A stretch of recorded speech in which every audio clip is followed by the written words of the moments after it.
Hello दोस्तों, कैसे हो आप लोग। तो दोस्तों मैं आप सभी का स्वागत करता हूं आपके अपने प्रतिक्रिया गिरी अपडेट यूट्यूब चैनल पे। दोस्तों आज की जो मेरी वीडियो होने वाली, इस वीडियो में मैं आपको बताऊंगा कि कैप रजिस्ट्रेशन जो हमारा ऑलरेडी स्टार्ट हो चुका है आपकी इंजीनियरिंग के लिए, अब उसके लिए हमें फॉर्म फिलिंग कैसे करनी है, क्या तरीका है, क्या प्रोसेस है, इन सारी चीजों के बारे में आपको बताने वाला हूँ। स्टेप बाय स्टेप प्रोसेस होगा मेरा, यहाँ पे हर एक चीज आपको मैं बताऊंगा। सबसे पहली चीज आपको करनी क्या है, आपको ये आपका पोर्टल है, पोर्टल पे जाना है। आपको ऐसे तीन ऑप्शंस दिखेंगे, ठीक है। Admission portal for academic year 2025-26, CET examination portal for academic year 2025-26। आप इस पे भी क्लिक कर सकते हो, इस पे क्लिक करो 2025-26 पे। अब जैसे आप क्लिक करेंगे तो आपको आपकी जो रजिस्टर्ड ईमेल आईडी है वो यहाँ पे इंपुट करनी रहेगी, साथ ही साथ पासवर्ड यहाँ पे इंपुट करना है। फिर उसके बाद आपको साइन इन का ऑप्शन आएगा। अब कुछ केसेस में हम ये देखते हैं कि आपका क्या पासवर्ड चेंज करने का ऑप्शन आता है, तो पासवर्ड चेंज करने का ऑप्शन आएगा तो आप पासवर्ड चेंज कर लो, अगर नहीं आता है तो आप कंटिन्यू करोगे। फिर उसके बाद जो चीज आती है वो कुछ इस तरह का आपको पूरा दिखता है, जब आपको सीईटी रजिस्ट्रेशन, प्रोफाइल, कैप, तो आपको कहा जाना है ये सेंट्रलाइज एडमिशन प्रोसेस कैप पे जाना है, रजिस्टर नाउ पे क्लिक करना है। अब जैसे रजिस्टर नाउ पे क्लिक करेंगे तो अभी फिलहाल में बैचलर ऑफ इंजीनियरिंग और एमबीए की प्रोसेस चालू है, तो आपको बैचलर ऑफ इंजीनियरिंग ये जो है चीज सिलेक्ट करनी है। अब जैसे सिलेक्ट करेंगे तो आपके पास कुछ इस तरह का पूरा ये आ जाएगा। अब यहां पे आएगा have you appeared for PCM MSc सीटी 2025-25, तो आपको करना है यस। फिर आपको आएगा आपके एप्लीकेशन नंबर डालना, आपके रोल नंबर डालने के लिए। अब जैसे आप इनपुट करोगे तो आपका पूरा जो डिटेल होगा वो आ जाएगा। देखो यहाँ पे जैसे पीसीएम एमएससी सीटी 2005 एप्लीकेशन नंबर, फिर सीईटी 2025 रोल नंबर, फिर आपका पीसीएम एमएससी सीटी 2025 डीओबी मतलब आपका डेट ऑफ बर्थ आपको डालने के लिए आएगा। फिर आप जैसे यहाँ पे क्लिक करोगे तो आपके पूरी पीसीएम की डिटेल्स आ जाएंगी कि आपको मैथ्स में कितना परसेंटाइल था, फिजिक्स में कितना है, केमिस्ट्री में कितना है, ओवरऑल परसेंटाइल कितना है। फिर आपसे पूछा जाएगा have you appeared for PCP CET, अगर यस है तो यस, अगर नो है तो नो आपको क्लिक करना है। हो सकता है अगर आप यस क्लिक करते हो तो आपको डिटेल्स फिल नहीं करने आए, अगर वैसे तो नहीं आना चाहिए। फिर उसके बाद आपको क्या आता है ये देखो, फिर नीचे आपको ये बॉक्स दिखा I have read all important instructions, और फिर आपको क्या करना है, सबमिट करना है। देखो यहाँ पे I have read all important instructions, आपको ये चेक बॉक्स पे क्लिक करना है और सेव एंड प्रोसीड पे क्लिक करना है। सेव एंड प्रोसीड पे क्लिक करेंगे तो आपको यहाँ पे आपकी बेसिक इन्फॉर्मेशन जैसे कैंडिडेट का फुल नेम क्या है, जैसा एचएससी मार्कशीट पे होगा उसमें देख के आराम से डालना। फिर फादर नेम क्या है आपका, फिर मदर्स नेम, यहाँ पे पहला नाम ही डालना है। फिर जेंडर क्या है, फिर यहाँ पे जेंडर कंफर्म करने के लिए बोला जाएगा। फिर यहाँ पे डेट ऑफ बर्थ बोला, पहले डेट डालनी, फिर मंथ, फिर ईयर डालना आपको।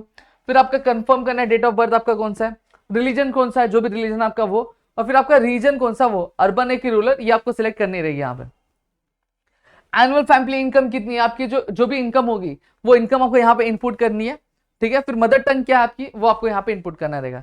इतना चीज क्लियर हो गया आपको। फिर नेक्स्ट यहाँ पे अगर हम बात करें तो आपको नेशनलिटी आपका पूछा जाएगा, तो बड़ा ऑब्वियस बात है इंडियन आप डालोगे, मोस्ट ऑफ द स्टूडेंट्स हमारे वही रहेंगे। फिर आपकी यहाँ पे मदर टंग जो है हिंदी हिंदी या फिर आपकी XYZ कोई भी जो लैंग्वेज है वो यहाँ पे आपको इनपुट करनी है। फिर नेक्स्ट आपको एड्रेस आता है, तो यहाँ पे आपको address line 1, address line 2, address line 3 दिया रहता है, तो आपको ये पूरा एड्रेस भरना है। फिर आपका स्टेट आपको भरना है, जिस भी स्टेट में आप रहते हो। डिस्ट्रिक्ट आपको इनपुट करनी है, ठीक है। तालुका आपको यहाँ पे इनपुट करना है, विलेज आपका जो है वो इनपुट करना है। फिर आपकी पिन कोड। अब यहाँ पे मैं स्टेट क्यों बोल रहा हूँ, कोई भी स्टेट में देखो बहुत सारे स्टूडेंट्स ऐसे होते हैं जो अदर स्टेट्स में रहते हैं बट वो इस एग्जामिनेशन के लिए अपीयर होते हैं, क्योंकि यहाँ पे उन्हें महाराष्ट्र के किसी कॉलेज में एडमिशन चाहिए रहता है, तो इसलिए यहाँ पे मैं कोई स्टेट स्पेसिफाई नहीं कर रहा हूँ। आप अपने आपका जो भी स्टेट होगा आप क्या कर सकते हो, उसे क्लिक करके सिलेक्ट कर सकते हो। फिर उस हिसाब से आपकी डिस्ट्रिक्ट वगैरह जो भी है।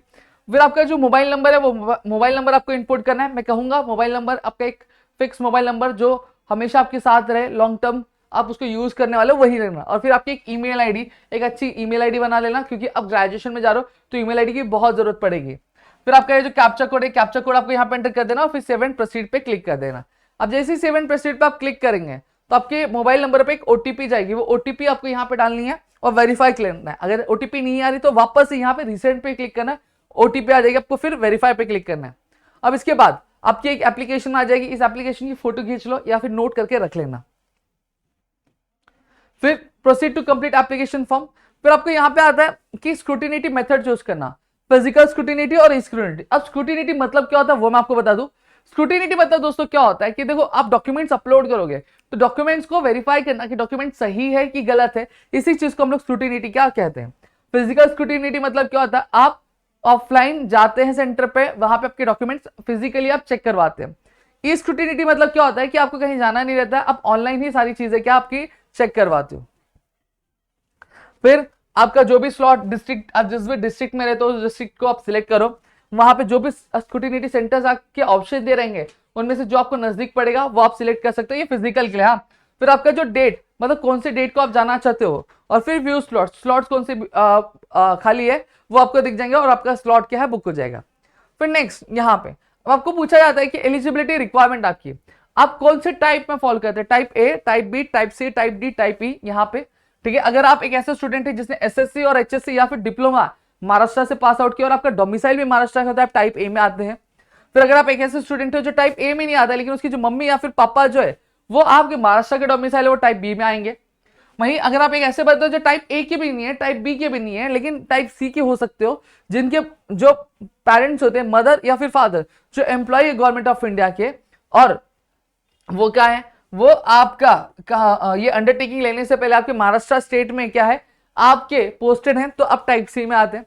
टाइप डी की बात करूं, a candidate who does not fall in any type, मतलब टाइप ए में भी नहीं आते, टाइप बी में भी नहीं आते, टाइप सी में भी नहीं आते, लेकिन उसकी जो मम्मी या फिर जो पापा है वो एम्प्लॉय है या फिर एक रिटायर्ड एम्प्लॉय है किसके, गवर्नमेंट ऑफ महाराष्ट्र के, तो इसे हम लोग टाइप डी कहेंगे। ठीक है, फिर उसके बाद क्या बोला है, टाइप ई वाले candidate passing SSC and HSC और 10+2 एग्जामिनेशन डिप्लोमा इन इंजीनियरिंग और D vocational from recognised institution located in Maharashtra Karnataka border area और from Maharashtra residing in Maharashtra Karnataka border area whose mother tongue is Marathi.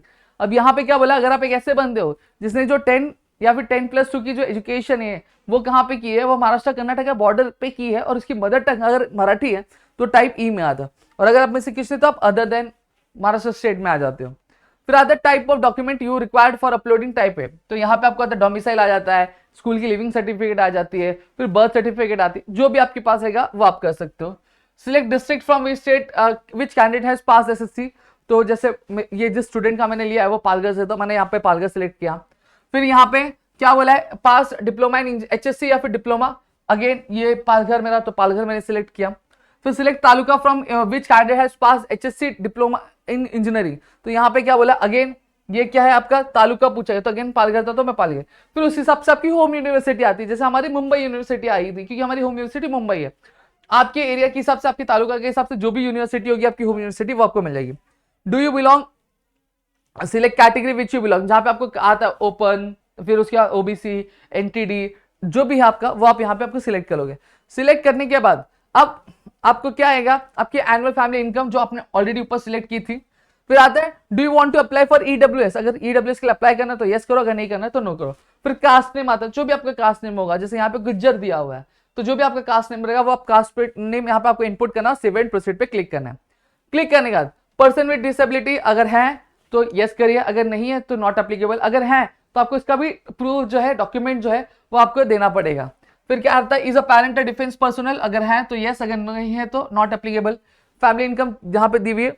Do you want to apply for TFWS, अगर हाँ apply करना चाहते हो तो yes करो, अगर नहीं करना चाहते नो करो। ये बता दूं ये कॉलेज के सिर्फ 5% स्टूडेंट्स को मिलता है, ठीक है। 5% स्टूडेंट्स मतलब जैसे एक 60 का बैच होता है, 60 का बैच होता है, तो उसमें उसका 5% अगर मैं निकालता हूँ, 3 स्टूडेंट्स, जो टॉप 3 स्टूडेंट्स होंगे, मतलब जिनकी रैंक जो होगी सबसे ज्यादा होगी और उन्होंने टीएफडब्ल्यूएस के लिए अगर अप्लाई किया होगा तो उन स्टूडेंट्स को ही टीएफडब्ल्यूएस मिलता है, ठीक है। हाँ, इसके लेकिन कंडीशन है कि आपकी इनकम 8 लाख से कम होनी चाहिए, प्लस सिर्फ बोलने से नहीं चलेगा, आपके पास इनकम सर्टिफिकेट होनी चाहिए जो ये पोजेस करे, और आप महाराष्ट्र के डोमिसाइल होनी चाहिए। एक कंडीशन और है कि अगर आपको टीएफडब्ल्यूएस लग जाता है किसी भी कॉलेज में तो आप सेकंड ईयर में कॉलेज चेंज कर सकते नहीं हो, समझ में आ गया।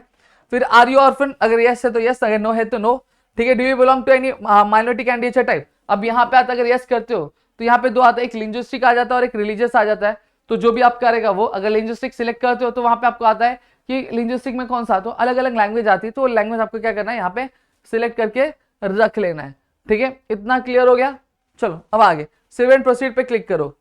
देखो यहाँ पे जैसे दिया हुआ है, तो यहाँ पे मैंने लिंग्विस्टिक माइनॉरिटी स्टूडेंट की हिंदी थी तो मैंने यहाँ पे हिंदी सिलेक्ट कर लिया।